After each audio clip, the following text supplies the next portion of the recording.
All right, here's what we need here. So we have our 2 cakes of Alanya sock yarn from Darn Good Yarn, color 53. Okay, here's what we're gonna do. When we double this thing, this is how we're gonna do it. We're gonna take from the inside and we're gonna take them together and we're gonna wind them up and we're gonna double them up that way. When we do that, we're gonna keep all the colors consistent.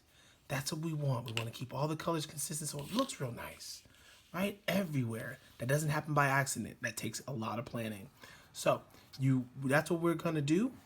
I suggest that you do the same thing if you want that effect. If you want to get all wild and crazy, go for it. Do your thing. It's your hat, right? So we have our stitch markers as well. Just like I had said in the pattern, I want you to get one that's going to be distinctly different.